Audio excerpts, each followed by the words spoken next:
വലിയ ഒരു നരേഷൻ ഉണ്ടാക്കി ഡെവലപ്പാക്കി വരുന്നത് എന്താ വെച്ചാൽ പി വി അൻവർ ഒരു അഹങ്കാരിയാണ്, പി വി അൻവർ ഒരു ധിക്കാരിയാണ്, പി വി അൻവർ കൊടയിൽ ഒതുങ്ങാത്ത വടിയാണ്.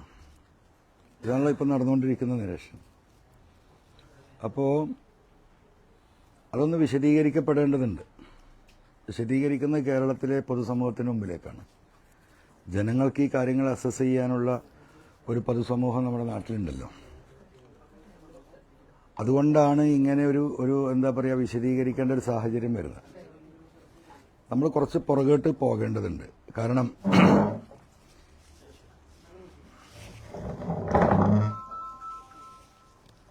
കാരണം 8-9 മാസം മുമ്പാണ് ഞാനുണ്ടായിരുന്ന ഒരു മുന്നണി സംവിധാനത്തിൽ നിന്ന് കേരളം നേരിടുന്ന വലിയ ചില പ്രതിസന്ധി, ജനങ്ങളുടെ ഇടയിലുള്ള ചില പ്രതിസന്ധികളും വരാനിരിക്കുന്ന ഗവൺമെന്റിലെ ADGP അജിത് കുമാർ അടക്കമുള്ള ഒരു വലിയ സംഘം, പോലീസിലെ ഒരു വിഭാഗം RSSുമായി കൂട്ടുചേർന്നുകൊണ്ട് കേരളത്തിൽ നടത്തിക്കൊണ്ടിരിക്കുന്ന ഒട്ടനവധി കാര്യങ്ങൾ, അതുമായി ബന്ധപ്പെട്ട വിഷയങ്ങൾ, ADGPയുടെയും അന്നത്തെ ജില്ലാ പോലീസ് സൂപ്രണ്ടായ സുജിത് ദാസിന്റെയും നേതൃത്വത്തിൽ എയർപോർട്ട് കേന്ദ്രീകരിച്ചുകൊണ്ട് നടക്കുന്ന കള്ളക്കടത്ത്, റിദാൻ ബാസിൽ കേസ്, കോഴിക്കോട് നഗരത്തിൽ നിന്ന് പച്ചാപ്പകൽ കാണാതായ മാമി, ഭരണരംഗത്തെ IAS, IFS, IRS തുടങ്ങിയ ലോബിയും കേന്ദ്ര RSS നേതൃത്വവുമായുള്ള ബന്ധം, ഇതായിരുന്നല്ലോ വിഷയം. ഇതെല്ലാം പറഞ്ഞുകൊണ്ടാണ്, പ്രതിഷേധിച്ചാണ് ഞാൻ LDFൽ നിന്ന് ഇറങ്ങി വരുന്നത്. ഒരു ഘട്ടത്തിൽ എന്നെ കള്ളക്കടത്തുകാരനായി ചിത്രീകരിക്കപ്പെടുന്ന ഒരവസ്ഥ പോലും ഉണ്ടായി. നിങ്ങൾക്കറിയാം, ബഹുമാനപ്പെട്ട മുഖ്യമന്ത്രിയെ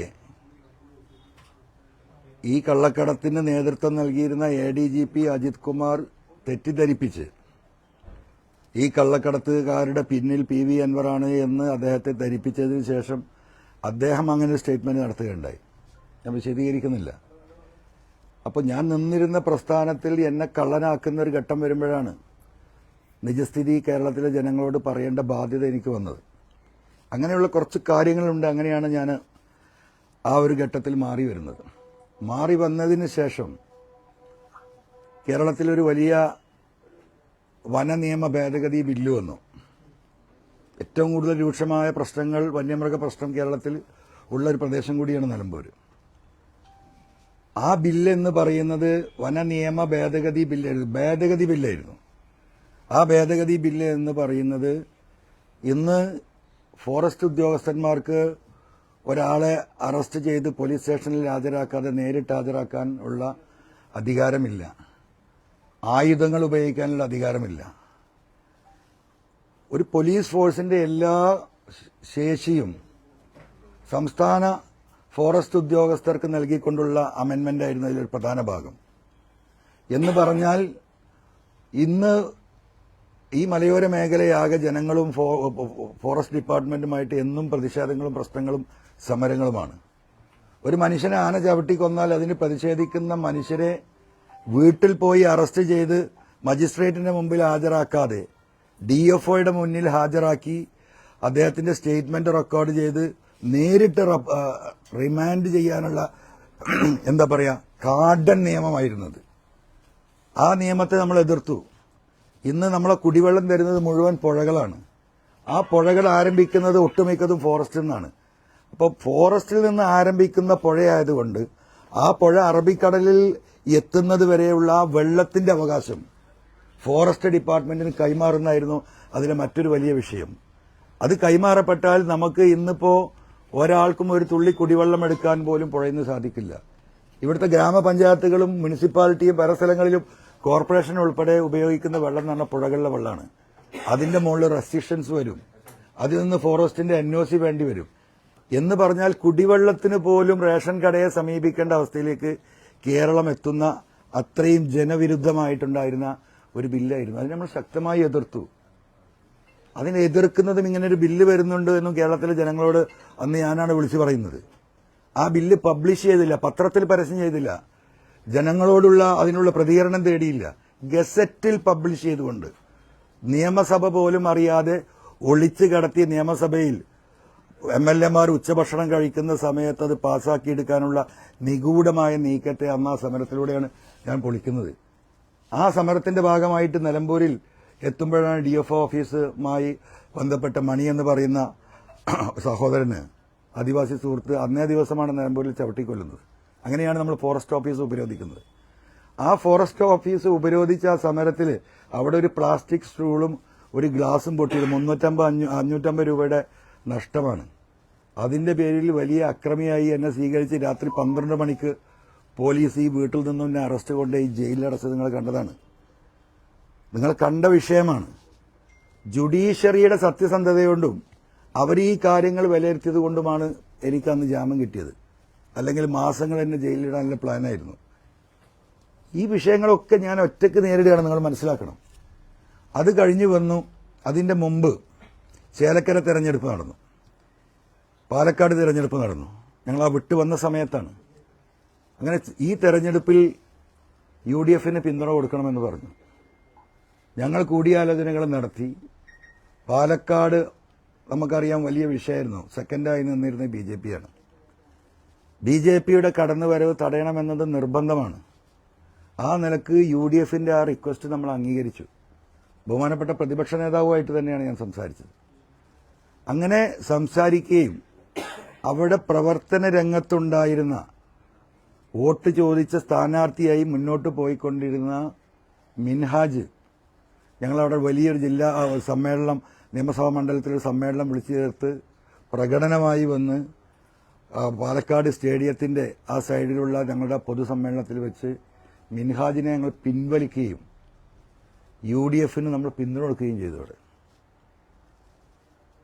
വലിയ വോട്ടിനെ അവിടെ വിജയിച്ചു. ഞാൻ ആ വോട്ടിന്റെ അവകാശത്തിലേക്കൊന്നും പോകുന്നില്ല. എനിക്കെന്റെ ഈ നാടിനെ പോലെ തന്നെ ബന്ധമുള്ള നാടാണ് പാലക്കാട്. അതെല്ലാവർക്കും അതുമായി ബന്ധപ്പെട്ടവർക്ക് അറിയുന്നതാണ്. അവിടെ മിൻഹാജ് എന്ന് പറയുന്ന സ്ഥാനാർത്ഥിയുടെ അവിടുത്തെ പശ്ചാത്തലവും റാവുത്തർ ഫാമിലിയായിരുന്നു. ആ മുനിസിപ്പാലിറ്റിയിലെ ഏറ്റവും കൂടുതൽ മുസ്ലിം കമ്മ്യൂണിറ്റിയിലെ കേരളത്തിൽ തന്നെ ഏറ്റവും കൂടുതലുള്ള റാവുത്തർ സമുദായം താമസിക്കുന്ന സ്ഥലമാണ്. 4000 കുടുംബ വോട്ട് ഈ റാവുത്തർ ഫാമിലികളുടെ വോട്ടുള്ള സ്ഥലമാണ്. നമ്മൾ പിൻവലിച്ചു കൊടുത്തു, പിന്തുണ കൊടുത്തു. ഒറ്റ കാര്യമുള്ളൂ ഞാൻ അന്ന് പറഞ്ഞിരുന്നത്, ഈ സ്ഥാനാർത്ഥിയെ പിൻവലിച്ചു കഴിഞ്ഞാൽ ആ UDF-ന്റെ ഉത്തരവാദിത്തപ്പെട്ട തെരഞ്ഞെടുപ്പ് പ്രചരണ കമ്മിറ്റിയിൽ അദ്ദേഹത്തിന് ഉൾപ്പെടുത്തണം. ഏറ്റതായിരുന്നു. മിൻഹാജിനെ ഉൾപ്പെടുത്തിയില്ല എന്ന് മാത്രമല്ല, അദ്ദേഹത്തോട് പിന്നെ ഈ പറയുന്ന ലീഡർഷിപ്പിൽ ഒരാൾ പോലും മാന്യമായിട്ടൊന്ന് വിളിച്ചൊരു താങ്ക്സ് പോലും പറഞ്ഞിട്ടില്ല. 2-3 ദിവസം കഴിഞ്ഞപ്പോൾ മിൻഹാജും അവിടുത്തെ നമ്മളെ പ്രവർത്തകരും വിളിച്ച് വലിയ വിഷമം പറഞ്ഞു. ഞാൻ പറഞ്ഞു, സാരമില്ല, നമ്മളൊരു നല്ല ഉദ്ദേശത്തിന് വേണ്ടിയിട്ടാണ്, നിങ്ങൾ മുന്നോട്ട് പോവുക. BJP അവിടെ അധികാരത്തിൽ വരാൻ പാടില്ല, മറ്റു കാര്യങ്ങൾ നമുക്ക് സെറ്റിൽ ചെയ്യാൻ കഴിയുമെന്ന് പറഞ്ഞു. അങ്ങനെ തെരഞ്ഞെടുപ്പ് മുന്നോട്ട് പോയി വലിയ വോട്ടിന് വിജയിക്കുകയാണ്. തെരഞ്ഞെടുപ്പ് ദിവസം പാലക്കാട് മുനിസിപ്പാലിറ്റിയിലെ ബൂത്തിലിരിക്കുന്ന UDF-ന്റെ പ്രവർത്തകർക്ക് മുഴുവൻ ബിരിയാണി വെച്ച് കൊണ്ടുപോയി കൊടുക്കുന്നത് ഈ പറയപ്പെടുന്ന സ്ഥാനാർത്ഥിയായിരുന്ന മിൻഹാജും പ്രവർത്തകരുമാണ്. അങ്ങനെ വോട്ടിംഗ് കഴിഞ്ഞു. ഞാൻ പറഞ്ഞു, റിസൾട്ട് വരുമ്പം നിങ്ങളെ വിളിച്ചവർ താങ്ക്സ് പറയും. റിസൾട്ട് വന്നതിന് ശേഷം പോലും ഒരു വാക്ക് മിൻഹാജിനോട് പറയാൻ ഒരാളുമുണ്ടായില്ല. അവസാനം മിൻഹാജ് അപമാനിതനായി എന്റെ പാർട്ടി വിട്ട് അദ്ദേഹം CPM പോയി ചേർന്ന പ്രവർത്തകരും. അതൊരു ഭാഗം. അത് കഴിഞ്ഞു വയനാട് പാർലമെന്റ് തെരഞ്ഞെടുപ്പ് വന്നു. നിരുപാധിക പിന്തുണ കൊടുത്തു നമ്മൾ. ഈ പാർലമെന്റ് മണ്ഡലത്തിൽ പ്രിയങ്ക ഗാന്ധിക്ക് വോട്ട് വർദ്ധിച്ചതിൽ ഏറ്റവും കൂടുതൽ വോട്ട് വർദ്ധിച്ചത് നിലമ്പൂർ മണ്ഡലത്തിലാണ്. ഇപ്പൊ UDF-ന്റെ സ്ഥാനാർത്ഥിയായ ഷൌക്കത്ത് തന്നെ പത്രസമ്മേളനത്തിൽ, അതിനുശേഷം നടന്ന സമ്മേളനത്തിൽ PV അൻവറിന്റെയും പ്രവർത്തകരുടെയും സാന്നിധ്യം ഈ വോട്ട് വർധനക്ക് കാരണമായി എന്ന് പറഞ്ഞാണ്. അവിടെ നമ്മൾ പിന്തുണ കൊടുത്തു. നമ്മളൊരു ബാർഗിങ്ങിനും അതിന്റെ അവകാശവാദത്തിനും പോയിട്ടില്ല. അത് കഴിഞ്ഞ് പനമരം പഞ്ചായത്ത് വയനാട്ടിൽ, ആ പനമരം പഞ്ചായത്തിൽ ബെന്നി എന്ന് പറയുന്ന സ്വതന്ത്രനായ പഞ്ചായത്ത് മെമ്പർ തൃണമൂൽ കോൺഗ്രസിൽ ചേരുകയും ബെന്നിയുമായി സംസാരിച്ച് ഒരു മെമ്പറുടെ ഭൂരിപക്ഷത്തിലുണ്ടായിരുന്ന ആ പഞ്ചായത്ത് മറിച്ച് UDF-ന്റെ കയ്യിലേക്ക് കൊടുത്തു. അതിനുശേഷം ബെന്നി ക്രൂരമായി മർദ്ദിക്കപ്പെട്ടു. 10ഓളം ദിവസം അവിടെ ആശുപത്രിയിൽ കിടന്നു. ഈ പറയുന്ന ഉത്തരവാദിത്തപ്പെട്ട ഒരാളും തിരിഞ്ഞു നോക്കിയിട്ടില്ല. അത് പി വി അൻവറിന്റെ നിലപാടാണല്ലോ. നിലപാട് വ്യക്തമാക്കട്ടെ എന്നല്ലേ പറഞ്ഞത്. പി വി അൻവർ വ്യക്തമാക്കിയ നിലപാടുകളെ കുറിച്ചാണ് ഞാൻ പറയുന്നത്. അത് കഴിഞ്ഞ് ഒരു മാസം കഴിയുമ്പോൾ ചുങ്കത്തറ പഞ്ചായത്ത് UDF ഭരണത്തിലായിരുന്നു, LDF ഭരണത്തിലായിരുന്നു. ആ പഞ്ചായത്തിലെ വൈസ് പ്രസിഡന്റ് തൃണമൂലിൽ ചേർന്ന് അവിശ്വാസം കൊണ്ടുവന്ന് UDF കൈകളിലേക്ക് എത്തിച്ചു. ഇതും നിലപാടല്ല. അപ്പോൾ നിങ്ങൾ ആ ക്രോണോളജി ഒന്ന് ആലോചിക്കണം. അത് കഴിഞ്ഞു. ഇപ്പോ UDF കൊടുത്ത കത്തിന് ഏകദേശം 4 മാസമായി. UDF ലീഡർഷിപ്പ് ഈ മാസം 2-ാം തീയതി കോഴിക്കോട് യോഗം ചേർന്ന് ഞാൻ കൊടുത്ത കത്തിനെ കുറിച്ച് ചർച്ച ചെയ്യുകയും ഞങ്ങളുടെ ആവശ്യം നമ്മളുമായി സഹകരിച്ചു പോകാൻ വേണ്ടി UDF നേതൃത്വം തീരുമാനിക്കുകയും ആ തീരുമാനിച്ച പ്രഖ്യാപനം ബഹുമാനപ്പെട്ട MM ഹസൻ അന്നത്തെ UDF കൺവീനർ എന്ന നിലക്ക് പത്രസമ്മേളനം വിളിച്ച് കോഴിക്കോട് പത്രക്കാരായ നിങ്ങളോട് പറയുകയും UDF ചെയർമാനായ VD സതീശന് ഈ കാര്യങ്ങൾ ഏൽപ്പിച്ചിട്ടുണ്ട്. 2 ദിവസം കൊണ്ട് PV അൻവറുമായി സംസാരിച്ച് ഈ ടേംസ് ആൻഡ് കണ്ടീഷൻസ് തീരുമാനിച്ച് ഞങ്ങൾ സഹകരിച്ച് മുന്നോട്ട് പോകാൻ അദ്ദേഹത്തെ ഏൽപ്പിച്ചിട്ടുണ്ട്. ഒരാഴ്ച കൊണ്ട് ഞങ്ങളത് പബ്ലിക്കായി അദ്ദേഹം അത് ഡിക്ലെയർ ചെയ്യുമെന്ന് പറഞ്ഞാണ്. അതിനുശേഷം ഒരു വിവരവുമില്ല, ഒരു കമ്മ്യൂണിക്കേഷനും ഇല്ല. പലതവണ അദ്ദേഹത്തെ ഫോണിൽ ബന്ധപ്പെടാൻ ശ്രമിച്ചിട്ട് എനിക്ക് കിട്ടിയിട്ടുണ്ടായിരുന്നില്ല.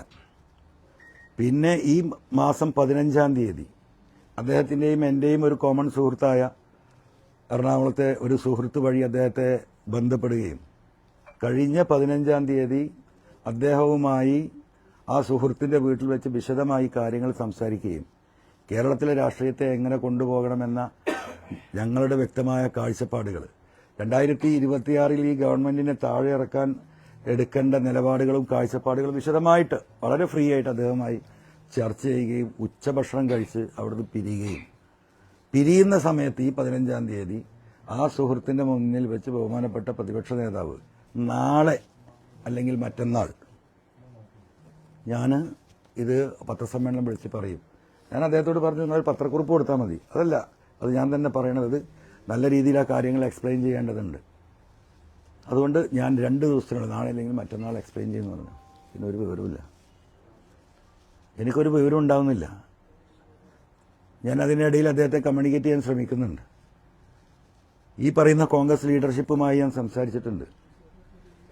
ബഹുമാനപ്പെട്ട കുഞ്ഞാലിക്കുട്ടി സാഹിബാണ് ഈ വിഷയത്തിൽ ഞാനൊരു ഒറ്റയാൾ പോരാട്ടം നടത്തുമ്പോൾ നിങ്ങൾ ഒറ്റയ്ക്ക് പോരാടേണ്ട ആളല്ല, ഞങ്ങളൊക്കെ നിങ്ങളുടെ കൂടെയുണ്ട്, നമുക്ക് സഹകരിച്ച് പോകണം, വലിയ വിഷയങ്ങളാണ് നിങ്ങൾ ഉന്നയിച്ചിട്ടുള്ളത് എന്ന് പറഞ്ഞ് എന്നെ കണ്ട് സംസാരിക്കുകയും നിരന്തരമായി ഇത്തരം വിഷയങ്ങളിൽ ബന്ധപ്പെടുകയും ഈ UDF പ്രവേശനത്തിന് മുൻകൈ എടുക്കുകയും ചെയ്തത് ബഹുമാനപ്പെട്ട പാണക്കാട് തങ്ങളും കുഞ്ഞാലിക്കുട്ടി സാഹിബുമാണ് ഒരു ഭാഗത്ത്. അതിന്റെ ഭാഗമായിട്ടാണ് ഈ ഞാൻ മുൻ പറഞ്ഞ ചർച്ചകൾ മുഴുവൻ നടക്കുന്നത്.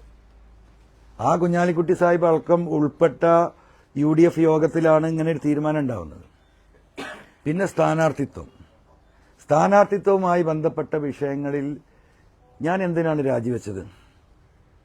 ഞാൻ രാജിവെച്ചതിലെ അന്നത്തെ പ്രധാന വിഷയം ഈ പറയുന്ന വനഭേദഗതി ബില്ലും അതോടൊപ്പം 2-3 കാര്യങ്ങൾ ഉയർത്തിയിട്ടാണ് ഞാൻ രാജിവെക്കുന്നത്.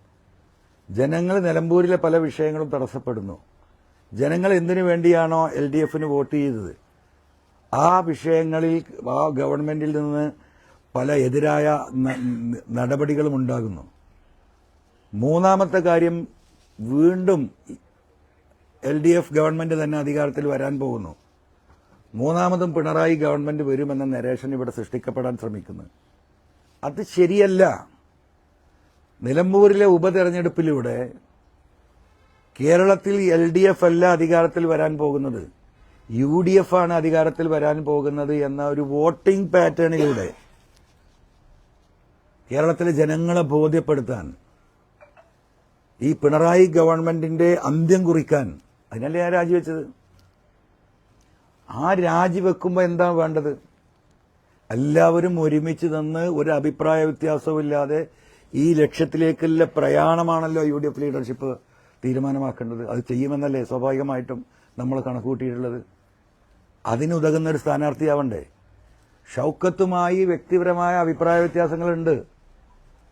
അത് ആ അഭിപ്രായ വ്യത്യാസമൊന്നും ഇപ്പോൾ നമ്മൾ ഏറ്റെടുത്ത ഒരു മിഷന് തടസ്സമേ അല്ല. നിങ്ങൾക്കറിയാം, ഇന്നലെ അദ്ദേഹം ഞാൻ ഒരുമിച്ചാണ് ചോർന്നത് ഒരു കല്യാണ വീട്ടിൽ വെച്ചിട്ട്. ഞങ്ങൾ അത്ര വലിയ എതിർപ്പുണ്ടെങ്കിൽ ആരെങ്കിലും തൊട്ടടുത്ത് പോയിരുന്ന ഭക്ഷണം കഴിക്കും. ഇഷ്ടംപോലെ സീറ്റ് അവിടെ അല്ലേ. അദ്ദേഹവുമായുള്ള വിഷയം വേറെയാണ്. അത് ഇവിടെ ഇപ്പം ചർച്ച ചെയ്യപ്പെടേണ്ടതല്ല. അത് ചർച്ച ചെയ്യപ്പെടേണ്ട ഘട്ടത്തിൽ അന്ന് നമുക്ക് ചർച്ച ചെയ്യാം. അത് ഇലക്ഷന് മുമ്പാവുമോ പിമ്പാവുമോ അത് ഉണ്ടാവുമോ എന്നൊക്കെ നമുക്ക് പിന്നെ നോക്കാം. ഇപ്പോൾ UDF നിർത്തിയ ഒരു സ്ഥാനാർത്ഥിയെ ഇനി എന്താ പറയുക, ഈ ചർച്ചകൾ നടക്കുമ്പോൾ അതിന്റെ മുകളിലൊരു ചർച്ചയിലേക്ക് ഞാൻ കിടക്കുന്നില്ല. അവിടെ എന്റെ വിഷയം ഒരാൾക്കും എതിർപ്പില്ലാത്ത ആ സമൂഹത്തിൽ നിന്ന്, നിലമ്പൂരിലെ പൊതുസമൂഹത്തിൽ നിന്ന് എല്ലാവർക്കും വോട്ട് ചെയ്യാൻ പറ്റുന്ന ഒരു സ്ഥാനാർത്ഥിയാണ്. സ്ഥാനാർത്ഥിയുടെ കുഴപ്പം കൊണ്ടൊരു വോട്ട് പോകരുന്ന വോട്ടാർക്ക് ആരുമാകട്ടെ. ഞാൻ പറഞ്ഞു സ്ഥാനാർത്ഥിക്ക് ഒരു പ്രസക്തിയില്ല എന്ന് ഞാൻ പറഞ്ഞു 2-3 ദിവസം മുമ്പ്. നിങ്ങൾക്കറിയാം, അവിടെ ജനങ്ങളും ഈ പറയുന്ന LDF തമ്മിലെ പോരാട്ടമെന്ന് പറഞ്ഞു. അപ്പോ ആ സ്ഥാനാർത്ഥിയുടെ ഒരു കുഴപ്പം കൊണ്ട്, അല്ലെങ്കിൽ അദ്ദേഹത്തിന്റെ എന്തെങ്കിലും പ്രയാസം കൊണ്ട് ഒരു വോട്ട് പോകരുതെന്ന് ഞാൻ ഉദ്ദേശിച്ചുള്ളൂ. ഇനിയിപ്പോൾ ഒരു വേറൊരു സ്ഥാനാർത്ഥിനെ തീരുമാനിക്കപ്പെടുമ്പോഴും ആ സ്ഥാനാർത്ഥിക്കും ചില പരിമിതികളൊക്കെ ഉണ്ടാവും. സ്വാഭാവികമാണ്, മനുഷ്യ സഹജമാണ്. അപ്പോൾ ഇപ്പോൾ എന്താ പറയുന്നത്, അൻവർ അധിക പ്രസംഗിയാണ്. ഞാൻ എവിടെയാണ് അധിക പ്രസംഗം നടത്തിയത്? സ്ഥാനാർത്ഥിയെ തീരുമാനിക്കപ്പെടുന്നത് വരെ എന്റെ ധാരണ എന്താ, പൊതുസമൂഹത്തിന്റെ ധാരണ എന്താ? UDFന്റെ സ്ഥാനാർത്ഥി ഉണ്ടാവും, മോശം ഉണ്ടാവില്ല. ഞാൻ വീട്ടിലേക്ക് കയറി വരുമ്പോൾ നിങ്ങൾ പുറത്ത് നിൽക്കുന്നുണ്ട്. നിങ്ങൾ ചോദിച്ചു ഷൗക്കത്തിനെ പ്രഖ്യാപിച്ചല്ലോ സ്ഥാനാർത്ഥിയായിട്ട്, എന്താ നിങ്ങളുടെ അഭിപ്രായം? എനിക്ക് വ്യക്തിപരമായ അഭിപ്രായ വ്യത്യാസമുണ്ട്, അത് ഞാൻ പറഞ്ഞു. അതെന്റെ വ്യക്തിപരമായ അഭിപ്രായ വ്യത്യാസം, അതില്ലാന്ന് എനിക്ക് പറയാൻ കഴിയില്ല. എനിക്ക് വളച്ചു പറയാനും തിരിച്ചു പറയാനും ഒന്നും സാധിക്കില്ല. ഇനിയിപ്പോ ഒരു വടിയാണ് അവിടെ UDF നിർത്തിയിട്ടുള്ളത്. ആ UDFന്റെ ഭാഗമാണെങ്കിൽ എനിക്കെന്താ പ്രയാസം? ആ UDFന്റെ ഭാഗമായി അതിനോടൊപ്പം നിൽക്കാൻ. ഇവിടെ വിഷയം ഈ ഗവൺമെന്റിനെ താഴെ ഇറക്കാനുള്ള ഒരു തെരഞ്ഞെടുപ്പ് റിസൾട്ട് ഒരു 25,000-30,000 വോട്ടിനോട് ജയിക്കുമെന്ന് ഞാൻ പറഞ്ഞു. അവിടെ തന്നെ ഞാൻ ഇപ്പോഴും നിൽക്കുന്നത്. അതിന് ഉതകുന്ന രീതിയിലെ കാര്യങ്ങൾ നടത്തണം.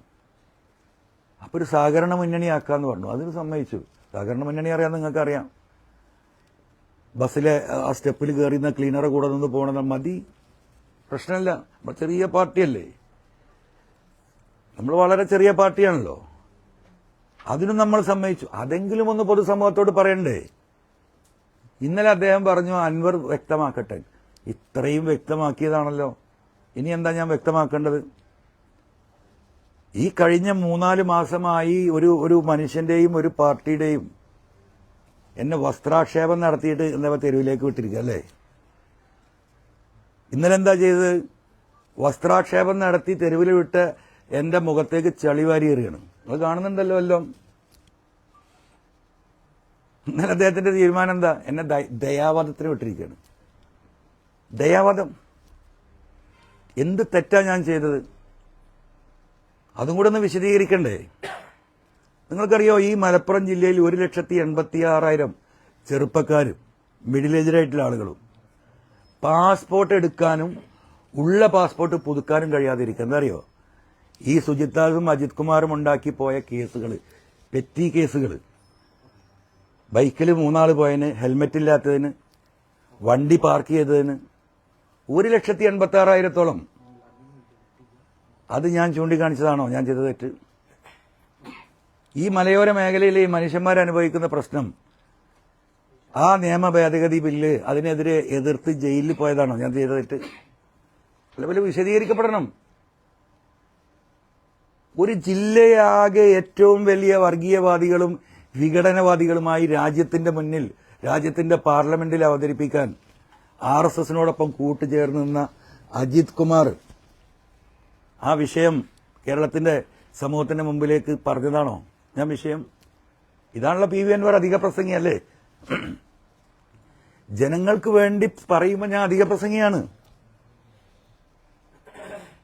ജനങ്ങൾ ആലോചിക്കട്ടെ. ജനങ്ങളാണ് ഇതിൽ തീരും. ഞാൻ എന്ത് അധിക പ്രസംഗമാണെങ്കിൽ എനിക്ക് ഇനി അത് പറയേണ്ടി വരും. ജനങ്ങൾക്ക് വേണ്ടി ആണ് ഞാൻ സംസാരിച്ചത്. ഇപ്പോ ഒരു എന്താ പറയാ, നിയമസഭാ സാമാജികനാകാൻ വേണ്ടിയിട്ടുള്ള വെപ്രാളാണല്ലോ നമ്മൾ ഈ കണ്ടുകൊണ്ടിരിക്കണല്ലേ. ഉള്ളത് ഞാൻ എന്താ പറയാ സമൂഹത്തിന്റെ മുമ്പിലേക്ക് വലിച്ചെറിഞ്ഞു പോകുന്നതിനാ. അധികാരമുണ്ടെങ്കിൽ എനിക്ക് അവിടെ നിന്നാ മതിയല്ലോ. സുജിത് ദാസ് എന്ന് പറയുന്ന IPS ഓഫീസർ എന്റെ കാല് പിടിക്കുന്നത് നിങ്ങൾ കേട്ടതാണല്ലോ. സാറേ 30 കൊല്ലം എനിക്ക് ഇനിയും സർവീസ് ഉണ്ട്, സാറിന്റെ കൂടെ ഞാൻ ഉണ്ടാവും, സാറ് പറയണ എന്ത് ജോലി ഞാൻ ചെയ്യും, ദയവായി എന്നെ ഉപദ്രവിക്കരുത്, ആ മരക്കേസ് മരം പോയ നിങ്ങൾ കൊടുത്ത പരാതി ദയവായി ഒന്ന് പിൻവലിക്കണം. അല്ലേ? എന്തെല്ലാം ഇട്ടെറിഞ്ഞു ഞാൻ. എന്റെ ജീവന് വല്ല സംരക്ഷണമുണ്ടോ? ഞാൻ സർവശക്തനായ ദൈവത്തിൽ എന്താ പറയാ അർപ്പിച്ച് നടക്കുന്നവനായതുകൊണ്ടാണ് ഞാൻ ഈ ഭൂമി കൂടെ എപ്പോഴും നടക്കുന്നത്. 4 ഗവൺമെന്റ്മാരുണ്ടായിരുന്നു, പിൻവലിച്ചില്ലേ? വീടിന് സംരക്ഷണം ഉണ്ടായിരുന്നു, പിൻവലിച്ചില്ലേ? എന്തെല്ലാം ഞാൻ നേരിടുന്നുണ്ട്. 3-4 സ്റ്റാഫിന് സർക്കാർ ശമ്പളം കൊടുക്കുന്നുണ്ടായിരുന്നു, എല്ലാം പോയില്ലേ? എന്തിനേറെ പറയുന്ന എന്റെ പാർക്ക് വിഷയം നിങ്ങൾക്കറിയാം. അത് 5-6 കൊല്ലം കേസ് കൂടി സുപ്രീം കോടതി നടക്കും. കേസ് കൂടി ജിയോളജിക്കൽ സർവേ ഓഫ് ഇന്ത്യയിലെ ഏറ്റവും വലിയ അതോറിറ്റിയാണ് ഭൂമി സംബന്ധമായി പറയേണ്ടത്. ആ ജിയോളജിക്കൽ സർവേ ഓഫ് ഇന്ത്യ ഇവിടെ വന്ന് സർവേ നടത്തി ഇതിനൊരു കുഴപ്പമില്ല എന്ന് പറഞ്ഞ് കേരളത്തിലെ ഡിസാസ്റ്റർ മാനേജ്മെന്റിന് റിപ്പോർട്ട് കൊടുത്തിട്ട് ആ റിപ്പോർട്ടിന്റെ അടിയിൽ ആ പാർക്ക് പ്രവർത്തിക്കാൻ ഫംഗ്ഷൻ ചെയ്യാൻ ഡിസാസ്റ്റർ മാനേജ്മെന്റിന്റെ മന്ത്രി കൂടിയാണ് ബഹുമാനപ്പെട്ട മുഖ്യമന്ത്രി. അദ്ദേഹത്തിന്റെ ഒരു സിഗ്നേച്ചർ മതി. ആ ഫയൽ മേശപ്പുറത്ത് കിടക്കുമ്പോഴാണ് ഈ പ്രശ്നങ്ങൾ ഉണ്ടാക്കണം. എനിക്കെന്താ 4 ദിവസം മാറിക്കൂടെ ഇരുന്നോ? 4 ദിവസം കഴിഞ്ഞിട്ട് എനിക്ക് പറഞ്ഞാൽ മതിയായിരുന്നല്ലോ, ആ ഒപ്പിട്ട് വാങ്ങിയിട്ട്. ഇനി എന്താ നഷ്ടപ്പെടാൻ ബാക്കി? ഈ കാര്യങ്ങൾ മുഴുവൻ നമ്മൾ സഹിക്കുകയാണ്. 28 കേസുണ്ട് PV അൻവറിന്റെ പേരിൽ. അറിയുള്ളത് എങ്ങനെ 28 കേസുണ്ടായത്? ഈ ഗവൺമെന്റിനെതിരെ പറഞ്ഞ് ഇറങ്ങിയതിന് ശേഷം ഈ പറയുന്ന ആർക്കെങ്കിലും ഒരു കേസുണ്ടോ? ഒറ്റ കേസ്. P ശശി കൊടുത്ത തലശ്ശേരിയിലെ കേസ് വിചാരണ ആരംഭിച്ചു. കഴിഞ്ഞ 17-ാം തീയതി എനിക്ക് പോകാൻ പറ്റിയിട്ടില്ല, ലീവ് കൊടുത്തിരിക്കുകയാണ്.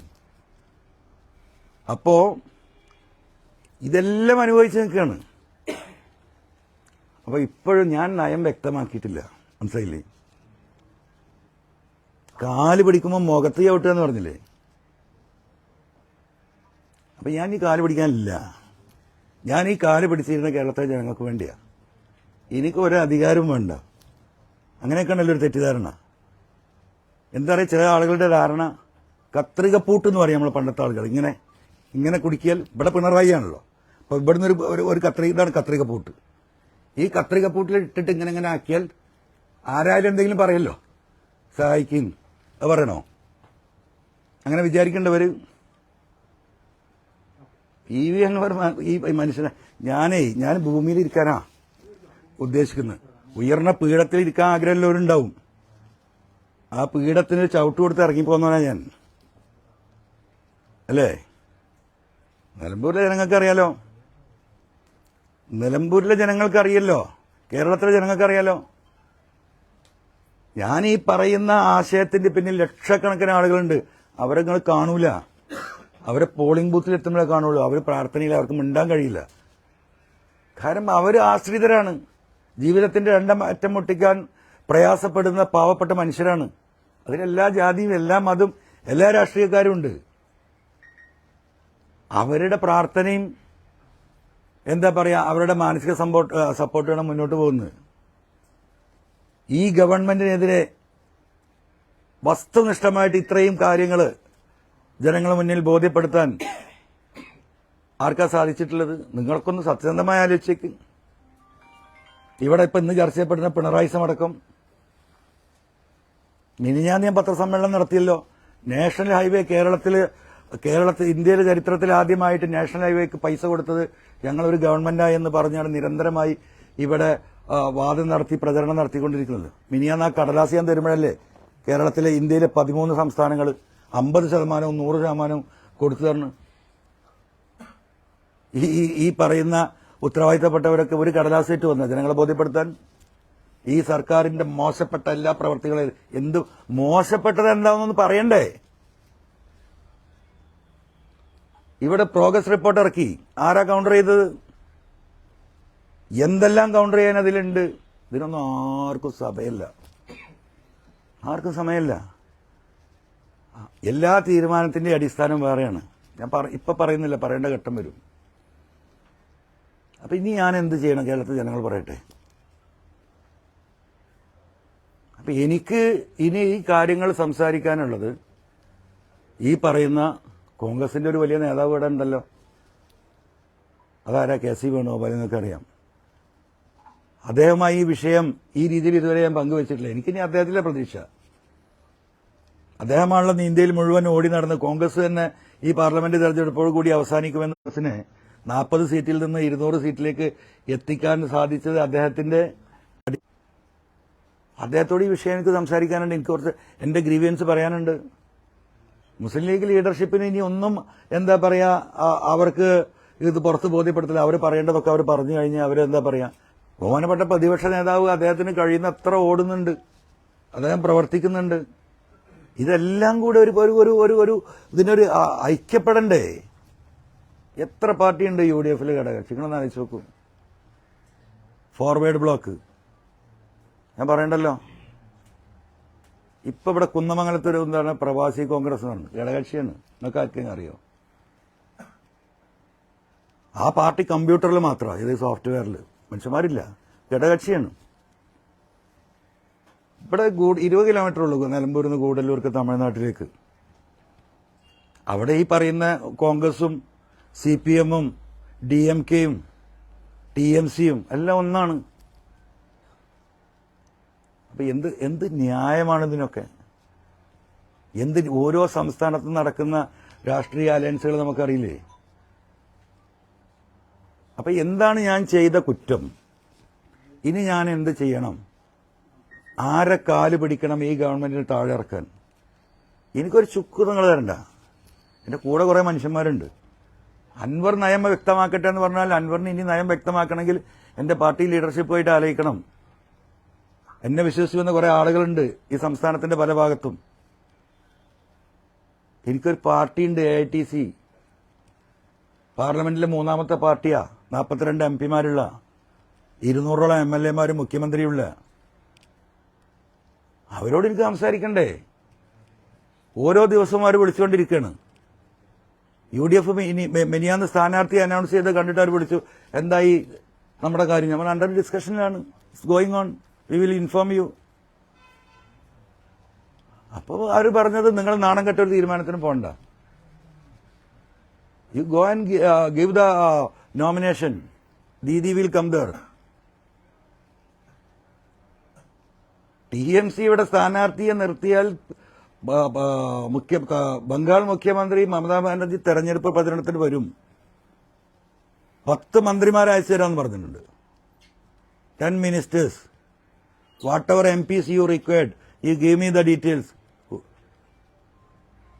കേരളത്തിൽ പരിചിതമായ രാജ്യത്തിന്റെ പാർലമെന്റിൽ അതിശക്തമായി സംസാരിക്കുന്ന MP-മാരുണ്ട്. അവർ വരും പ്രചരണത്തിന്. They are ready to support us. ഇതൊക്കെ നിൽക്കുമ്പോഴും എന്താ അറിയോ, നമ്മൾ ലക്ഷ്യം വെച്ചൊരു സംഗതിയുണ്ട്, ആ ലക്ഷ്യത്തിന് വേണ്ടി നീങ്ങുക. അപ്പം ദയാവധത്തിന് വിട്ടിരിക്കുകയാണ്. അപ്പം എനിക്ക് ഇനി സംസാരിക്കാനുള്ളത് ബഹുമാനപ്പെട്ട KC വേണുഗോപാലിനോടും കോൺഗ്രസിന്റെ ഉന്നത നേതാക്കന്മാർ എന്നെ ബന്ധപ്പെടുന്നുണ്ട്. ഞാനിത് പ്രചരിപ്പിക്കാൻ പോലില്ല. ഇപ്പോൾ ബഹുമാനപ്പെട്ട K സുധാകരൻ മിനിയാന്ന് കണ്ട വിവരം ഞാൻ നിങ്ങളോടാരും പറഞ്ഞിട്ടില്ല. അദ്ദേഹം പറയുമ്പോഴാണ് നിങ്ങൾ അറിയുന്നത്. ബഹുമാനപ്പെട്ട രമേശ് ചെന്നിത്തല നിരന്തരമായി ഈ കാര്യങ്ങൾ സംസാരിച്ചുകൊണ്ടിരിക്കുന്നുണ്ട്. ഇപ്പം ഇന്നലെ നോക്കൂ നിങ്ങൾ, Kozhikode DCC president Praveen, KPCC general secretary Jayanth, CMPയുടെ നേതാവ് നമ്മുടെ MVR ഹോസ്പിറ്റലിന്റെ ചെയർമാനായ ദാസേട്ടൻ ഇന്നലെ ഇവിടെ വന്നല്ലോ ഉച്ചക്ക്, നിങ്ങൾ കണ്ടതാണല്ലോ. അവർക്ക് എന്തിനാ വരുന്നത്? അവർക്ക് എന്താ പറയാ, ആ കോൺഗ്രസിനോടുള്ള സ്നേഹവും വ്യക്തിപരമായി എന്നോടുള്ള ബന്ധവും UDF ഇവിടെ വരണമെന്നുള്ള താല്പര്യത്തിലാണ് വരുന്നത്. അപ്പൊ അത് നമ്മൾ മനസ്സിലാക്കണ്ടേ? പ്രവീൺ ഇന്ന് കേരളം കണ്ട ഏറ്റവും വലിയ DCC ഓഫീസാണ്. നിങ്ങൾ കണ്ടതാണല്ലോ. നിങ്ങൾ 5-8 കോടി രൂപ കോൺഗ്രസ്സുകാരിൽ നിന്നും ജനങ്ങളിൽ നിന്നും പിരിച്ച് ഇങ്ങനെ ഒരു DCC ഓഫീസ് ഉണ്ടാക്കാൻ കഴിയുമെന്ന് പ്രൂവ് ചെയ്ത ജനകീയനായ നേതാവാണ്. ജനങ്ങളുടെ ഇടയിൽ ജയിക്കുന്നവനാ. ഒപ്പത്തിനൊപ്പം ജയന്തുണ്ട്, KPCC ജനറൽ സെക്രട്ടറി. ഇവരൊക്കെ വർക്ക് ചെയ്ത് ഇവർ വന്ന് പോയി. നമ്മൾ വല്ലതും പറഞ്ഞോ? അവർ സുഹൃത്ത് സംഭാഷണത്തിൽ വന്ന K മുരളീധരൻ 10 വട്ടം എന്നെ വിളിച്ചിട്ടുണ്ട്. പാവം, നിങ്ങൾ സൈക്കി, നിങ്ങൾ അഡ്ജസ്റ്റ് ചെയ്യുമെന്ന് പറഞ്ഞിട്ട്. അപ്പൊ ഇതൊക്കെ നടക്കുന്നുണ്ട്. മുസ്ലിം ലീഗിന്റെ നേതാക്കന്മാർ ഇന്നലെ 2 പ്രാവശ്യം കണ്ടു ഞാൻ. വൈകുന്നേരം വഹാബ് MP-യുടെ വീട്ടിൽ വെച്ച് കണ്ടു. പ്രയാസമുണ്ട് അവരിത് പറയുമ്പോൾ നമുക്ക് എന്ത് ചെയ്യും? അപ്പോ ഇനിയുള്ള കാര്യങ്ങൾ ഞാൻ ഈ പറഞ്ഞതുപോലെ ബഹുമാനപ്പെട്ട KC വേണുഗോപാലിനെ കൂടി കണ്ട് സംസാരിച്ച് ഇതിനൊരു പരിഹാരം ഉണ്ടാക്കാൻ കഴിയുമെന്ന് ഞാൻ നോക്കും. മുസ്ലിം ലീഗ് ലീഡർഷിപ്പിനോട് ഞാൻ ഇന്നലെ പറഞ്ഞിട്ടുണ്ട്. അങ്ങനെ ഒരു പരിഹാരം, മാന്യതയൊന്നും വേണ്ട. നമ്മൾ അഴിച്ചുവിട്ട മുണ്ടും ഷർട്ടൊക്കെ ഉണ്ടല്ലോ, നഗ്നനായി നടക്കാണല്ലോ PV എന്ന് പറയും, അതൊന്നും ഉടുക്കാൻ. അപ്പൊ നോക്കാം നമുക്ക്.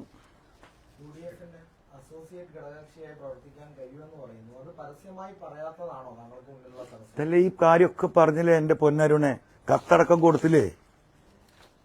നീ എന്താ നിലപാട് വ്യക്തമാക്കാൻ എന്താ ബാക്കി? ഞാൻ മലയാളം ഇപ്പൊ ഈ പറഞ്ഞത്.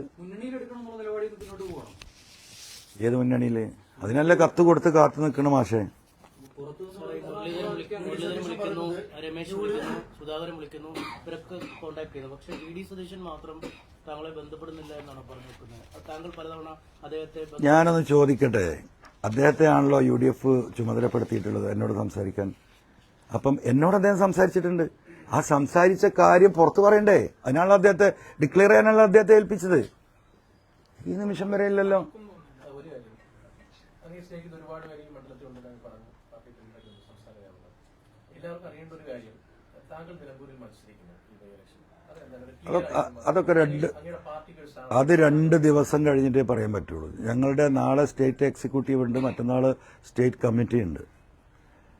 അതിലെ തീരുമാനം, അതിന്റെ മുമ്പ് ഈ പറയുന്ന കേസുമായി ബന്ധപ്പെടാൻ ഞാൻ പരിശ്രമിക്കുന്നുണ്ട്. കേസിൽ പ്രതീക്ഷയുണ്ട്. കേസിൽ പ്രതീക്ഷ ഇല്ലാതിരിക്കുന്നത് എങ്ങനെയാ?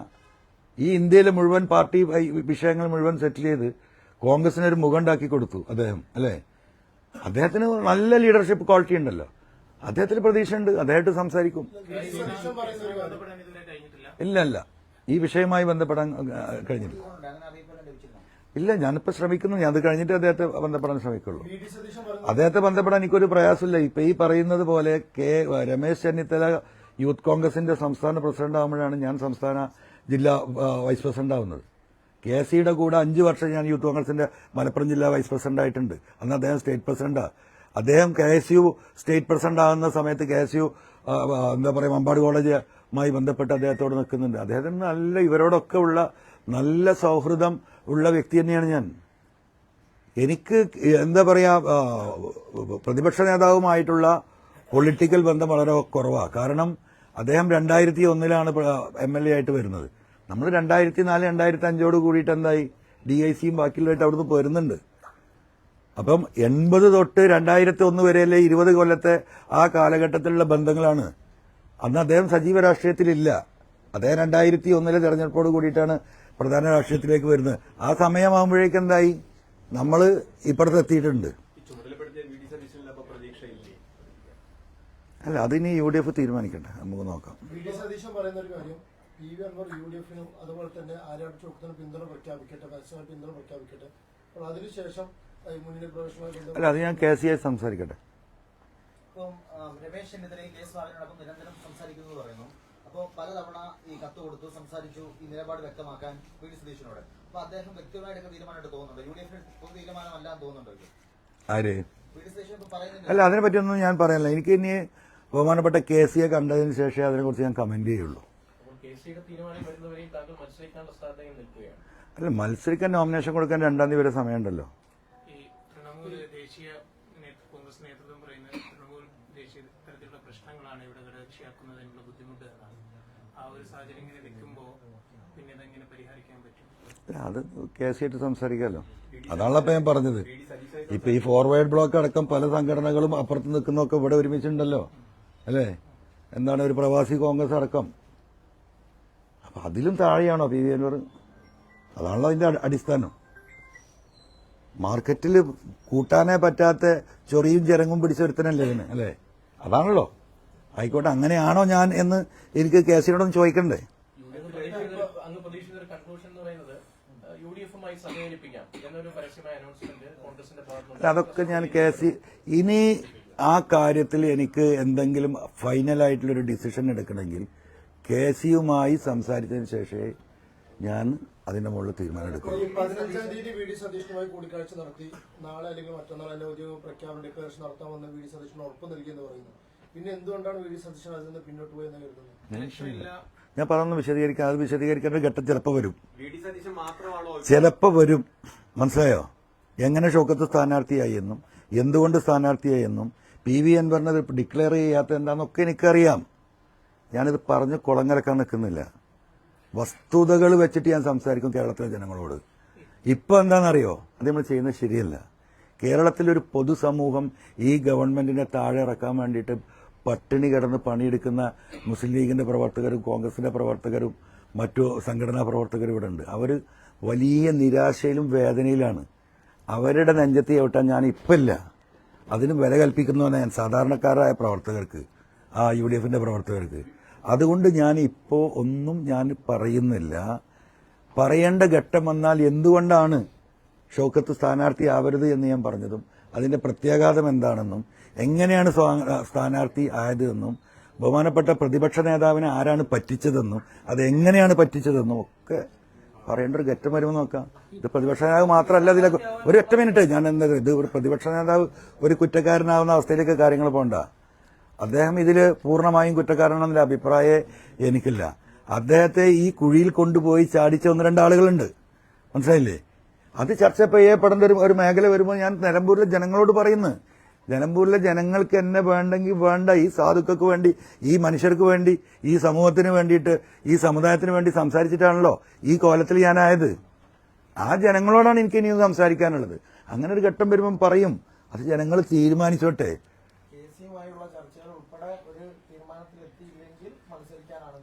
ഒരു സംശയം കരുതണ്ട, ഒരു സംശയം കരുതണ്ട. TMCയുടെ സ്ഥാനാർത്ഥി ഉണ്ടാവും, മത്സരിക്കും. മമതാ ബാനർജി വരും, അവരുടെ മന്ത്രിമാർ വരും, അവരുടെ MP-മാർ വരും. പൊളിറ്റിക്സ് പച്ചയായിട്ട് നമ്മൾ പറയും, ജനങ്ങളുമായി സംവദിക്കും. ഒരു തർക്കവും കാര്യത്തിലില്ല. അല്ല, UDFൽ എടുത്തില്ലെങ്കിൽ മാത്രമല്ല, KC-യുമായി സംസാരിച്ചതിന് ശേഷം ബഹുമാനപ്പെട്ട KC എന്ത് തീരുമാനമെടുക്കുന്നു, ഞങ്ങളോട് നീതി പുലർത്തുകയാണെങ്കിൽ, അതല്ല ചൊറി പിടിച്ച അനുവറിനെ വേണ്ട എന്നാണ് അവരുടെ തീരുമാനമെങ്കിൽ ഞാൻ ജനങ്ങളിലേക്ക് ഇറങ്ങും, ജനങ്ങളോട് പറയും. ഇത്രേ ഉള്ളൂ. പൊന്നാര മാഷേ, ഇതല്ലേ ഈ പറയുന്നത്? നിങ്ങൾ ഈ പറഞ്ഞെന്നെ പറയിക്കല്ലേ? കേസിനെ കണ്ടിട്ടത് പറയുന്നില്ലേ? തന്നിരുന്നു. നിങ്ങൾ ആരെയും സ്ഥാനാർത്ഥിയാക്കി നിങ്ങളുടെ നിലപാടിൽ ഉറച്ചു നിൽക്കല്ലേ? പബ്ലിക്കിന്റെ ഇടയിൽ ഞങ്ങൾക്ക്, കോൺഗ്രസിന്റെ ഇടയിൽ ഞങ്ങൾക്ക് പ്രശ്നമുണ്ട്. നിങ്ങൾ ഡിക്റ്റേറ്റ് ചെയ്ത പോലെയായി. ഞാൻ ഒരിക്കലും അങ്ങനെ ഉദ്ദേശിച്ചല്ല, പക്ഷെ അങ്ങനെ ആയിപ്പോയി. അങ്ങനെയാണല്ലോ ഇപ്പം ഇന്നത്തെ നമ്മളെ സോഷ്യൽ മീഡിയയും സംവിധാനങ്ങളും. അതുകൊണ്ടാണ് ഞാൻ ആവർത്തിച്ച് ഞാൻ പറഞ്ഞുകൊണ്ട് ആരെ തീരുമാനിച്ചാലും ഞാൻ പിന്തുണക്കുമെന്ന്. പക്ഷേ കോൺഗ്രസ് നേതാക്കളിൽ പലരും തന്നെ പറയുന്നത്, ഈ യോഗത്തിലൊക്കെ പറഞ്ഞതും ഔട്ട്സ്പോക്കൺ ആണ് ഈ PV അൻവർ. അല്ല, ഔട്ട്സ്പോക്കണിന്റെ കാര്യം ഇപ്പം വിശദീകരിച്ചല്ലോ അല്ലെ? I M an outspoken person, I M speaking for the public. അതാണല്ലോ പ്രശ്നം. ജനങ്ങൾക്ക് വേണ്ടി സംസാരിക്കുന്ന ആളാണ് എന്റെ പ്രശ്നം. അപ്പൊ ഞാൻ ഔട്ട്സ്പോക്കൺ ആണെന്നുള്ളൊരു നരേഷൻ ആരാ ഉണ്ടാക്കി വെക്കുന്നത്? നമ്മൾ ഈ പറയുന്ന ഗവൺമെന്റിനെതിരെ പറയാൻ പാടില്ല, ചില കാര്യങ്ങൾ മിണ്ടാൻ പാടില്ല. ജനങ്ങൾ എന്ത് സഹിച്ചാലും ഒരു അഡ്ജസ്റ്റ്മെന്റ് രാഷ്ട്രീയം അതെനിക്ക് സാധിക്കുന്നില്ല.